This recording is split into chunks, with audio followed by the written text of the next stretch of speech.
my God. I'm Aride and I'm an addict. I feel like on the spot. What is this about? Long term? Okay. All right.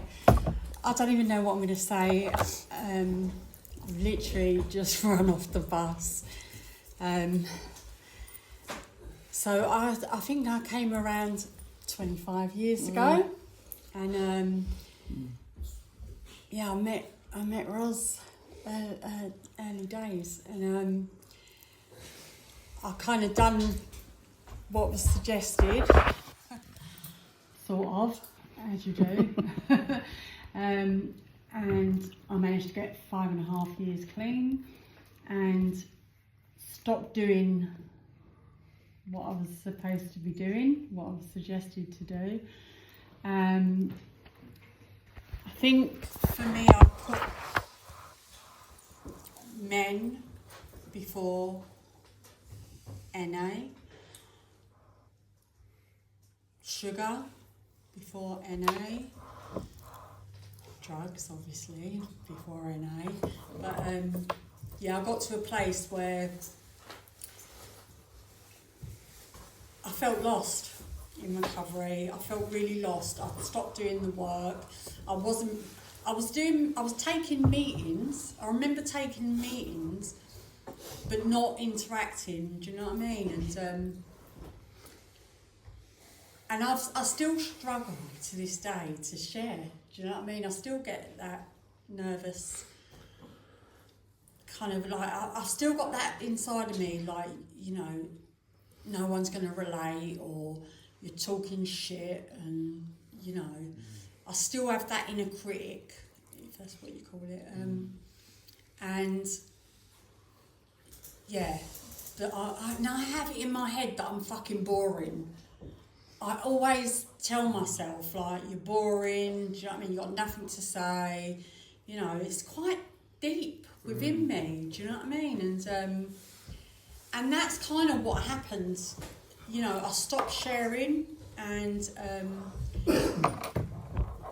I was working in,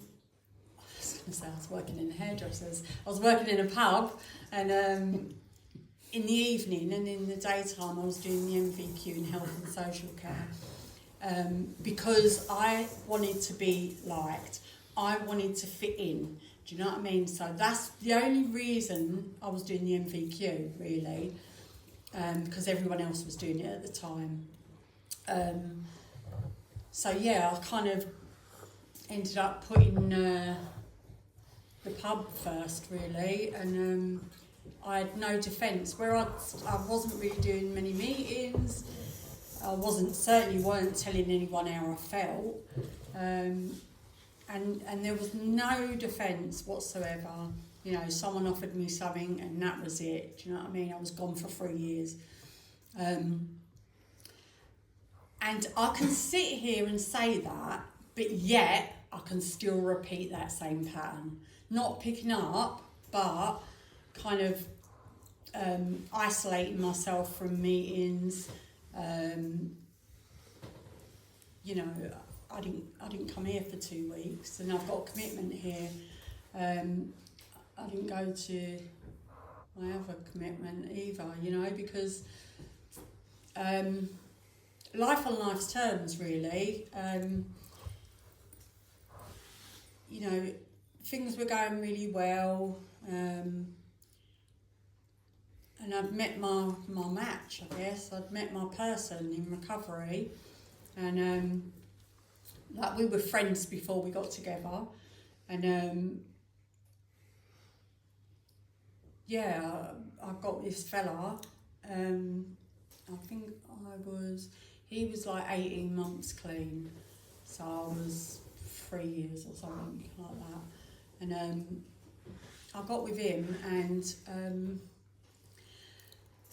I would always look at his programme and what he wasn't doing.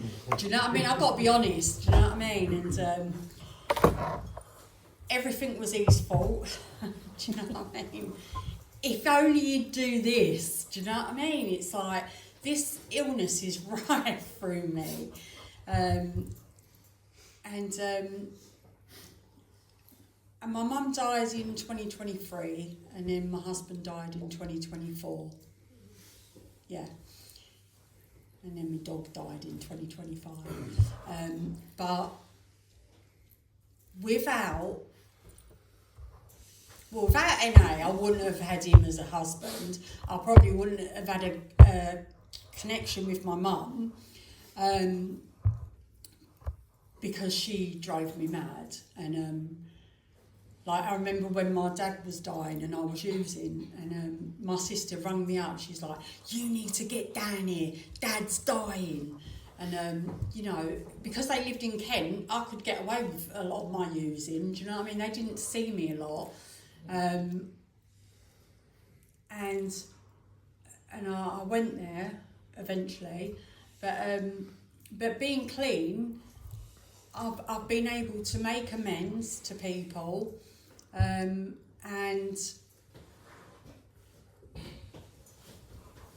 build myself up, really. Like, it's gave me, I'm really nervous at the moment, but the fellowship, the people in the rooms, have given me, through doing the work as well, you know, it's gave me the ability to like myself, not love myself, I ain't gonna lie, but this program has given me the ability to talk to people now, do you know what I mean? And the one thing I used to find really difficult, I think, was accepting help from others. And recently, or lately, the last couple of years, I've accepted help from other people, do you know what I mean? My friends in recovery. Because if it weren't for them, I wouldn't have got a commitment at over 8s. And I wouldn't have got, I would have got a commitment at Marchman Street. That saved me when my mum died. Because I had somewhere to go each week and maintain my commitment. And then when my husband died, I was back in meetings, and and I've been able to allow people in and help me. I'm really struggling because I'm going through a shit time at the moment. Because I want to sit here and go, yeah, I've got my kids back in my life and blah, blah, blah, you know, joys of recovery, which that is joys of recovery. But I wasn't prepared to fall out with them in recovery. Like, I wasn't expecting that. And, you know, because I've been grieving and, like I said, I feel like I'm quite a negative person anyway. And my children didn't want to be around me. I drained their energy. And that's kind of like, it feels embarrassing to say, do you know what I mean? But that's what it is. And so they all pulled away from me. And I'm kind of like, so I've kind of sorted things out with my middle daughter, and she's got my 3 grandchildren. My eldest daughter, we've kind of sorted things out. And I say kind of because with her, we've always had more of a distant relationship. And I don't even like to own that. It's like, you know, I've got a great relationship with my kids, but actually, she was the one who remembers my using more than any of them. She's the one that disowned me when I relapsed because she knew I'd made a choice.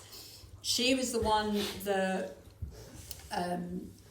you know, we sat and spoke, and she talked about how she couldn't trust men because of me, and how she was the grown up and I was the kid. Do you know what I mean? So we've had quite a difficult relationship. But my son lived with me. Even when I got married, my husband didn't move in with me because he didn't want to, like he said, he wouldn't be able to sit there in his boxers and, you know, feel comfortable and that around my son. And my son's very kind of like private and wouldn't sit there in boxer shorts. Do you know what I mean? He's just not like that. But so yeah. So it's been me and my son for a long time, and he's now moved out, but he's 28, and so he's lived with me for a long time, and I've got to, like, I'm gutted, but I'm gutted because he's not talking to me. I think that's the main thing. I'm not so gutted that he's moved out, because I think when he went to university, I think that's when that killed me. Do you know what I mean? That crucified me. But now he's moved out, he's with someone, you know, I think he's moved in with him. It's just he's not communicating with me whatsoever. So what happened was, I'm kind of skint. He wasn't paying me any rent in the end. He went redundant. Is that right? Yeah. So he didn't really have the funds to help me, but you know, I'm on quite a low income. I'm not on a good income. And I was struggling, do you know what I mean? And I kept trying to tell him that. I've tried to tell him that, but I don't know. I don't know. Anyway, we was kind of like, I was just texting him, and I said, I need to know what's happening, basically. And he said, well, if I do move back, it will be temporary. But I know he was kind of plans to buy a house and whatever. But for financial, for financially, maybe give me a month to take my belongings out, and then you get someone in. Well, my daughter, the one that I was talking about, who, you know, we don't click very well, she works in a massage place. Like, I've got a therapist, a massage therapist. He needed somewhere to stay, so he moved in on Tuesday, and he's sound, like, he's so quiet. He stays in the bedroom. But I had to kind of say to my son, look, if, you know, I've got someone who's coming on Tuesday, they have to leave their other place on Tuesday morning. Is it okay if I move your stuff? Like, it's only not in your wardrobe, because his wardrobe's in the passage. And I said, not that stuff, just the stuff in your chest of drawers and that. And he's fuming with me, apparently. He hasn't told me, but he's got the bang on. But I'm in that place at the moment. It's like, you know, try and find the goodness out of it. You know, try not to act out, but I'm fucking angry with him. That's the truth. I'm angry with him because I feel like he would rather me go under. I've sold my car, I'm so skinned, do you know what I mean? And I just feel like he'd rather me go under than, you know what I mean, get someone. And he's not communicating, so yeah, I'm fucking angry. And I guess I've got to do some work around that. But what I have done, and you know, I don't want to say it because I feel like I need to be need to be me. That's what I need to be. You know, recently, the reason why I wasn't going to meetings is because I just felt, what's the point? Like, I got to that place where I don't know what I wanted to do. I didn't want to use. I don't really want to kill myself. Do you know what I mean? But I was just like, what's the point? You know, your life's so boring and... Anyway, I haven't done it, obviously. I've spoken about it. And I've picked up the gym again. You know what I mean? It's like, I need to do stuff that's good for me. You know, someone told me about an app to do mindfulness or something. I mean, I've downloaded the app, I ain't looked at it yet, but you know, I've done, what did I do? Yesterday I went and done Pilates, and I love Pilates. I've never done it in my life, lovely. The only thing I haven't done, I'm going to be honest, is speak to my sponsor. But I guess like a lot of people, we leave our sponsors to the last. You know, I've kind of completed my step 2, and I should have done my step 3 by now, but I haven't, and I haven't spoken to her. I know, I just feel like I've really waffled, and I'm sorry if it's a shit meeting, but it's kind of like where I'm at, and I don't often say it out loud enough.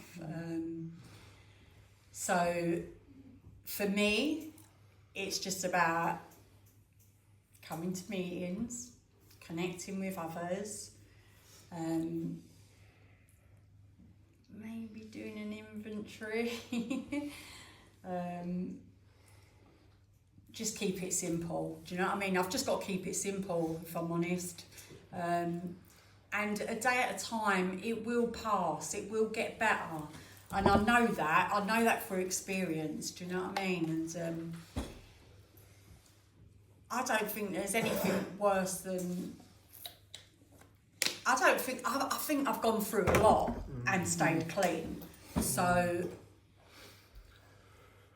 I look at that and I think, if I can get through that, I can get through this. Do you know what I mean? I'm just having a crap time. That's all. No real dramas. I've got a job. Do you know what I mean? I've got my grandchildren in my life. I've got a roof over my head. I haven't got a car.